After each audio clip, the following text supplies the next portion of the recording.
Welcome to my channel Lavanya Gopal 1366. మీకు కనుక మా వీడియోస్ నచ్చినట్టయితే లైక్ చేయండి, షేర్ చేయండి, నా ఛానల్ సబ్స్క్రైబ్ చేసుకోండి. నేనైతే ఈరోజు మీకు ఒక రెసిపీ చూపిస్తున్నాను. అదేంటంటే గుంట పునుగులు అనమాట.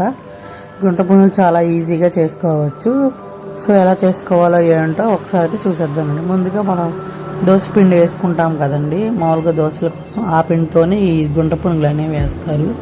సో అది దాంట్లో వాటర్ అయితే పోసేసుకొని ముందు దాన్ని కొంచెం మనం దోశ వేసుకోవడానికి పిండి ఎలా అయితే కలుపుకుంటామో అలా అయితే బాగా కలిపేసేసుకోండి వాటర్ పోసేసుకొని.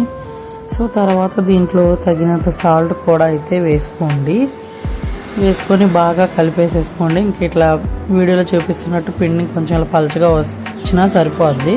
సో ఇంకా కొంచెం పలచగా కావాలనుకుంటే కనుక ఇంకొంచెం వాటర్ పోసుకోండి.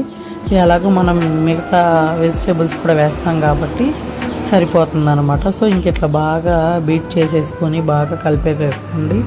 ఇంకా దోసపిండి రెడీ అయిపోతుంది. ఇంకా మీ రుచికి సరిపడంత సాల్ట్ కూడా ఎంత పడుతుందో అంత చూసేసి సాల్ట్ కూడా అయితే వేసేసుకోండి.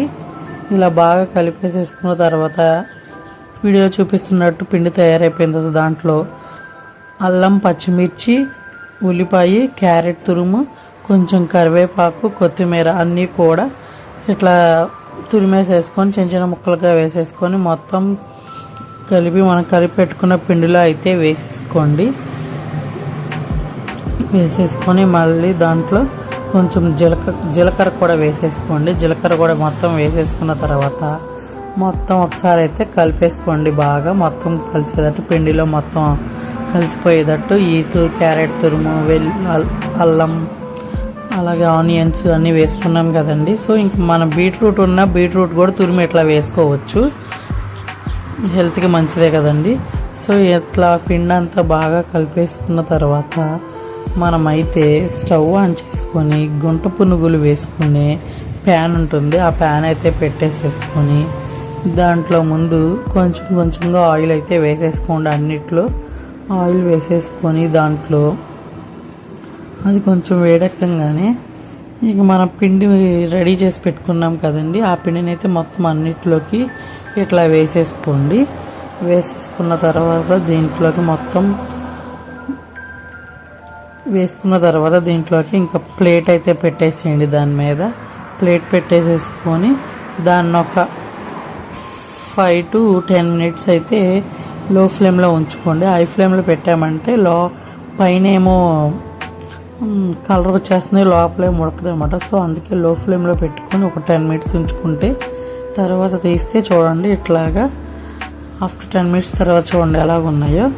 అవి తర్వాత వాటిని స్పూన్తో తిప్పుకోవడమే అనమాట. ఇట్లాగా తిప్పుకున్న తర్వాత మళ్ళీ కావాలి అంటే ఆయిల్ వేసుకోవచ్చు, లేకపోతే మీ ఇష్టం అనమాట.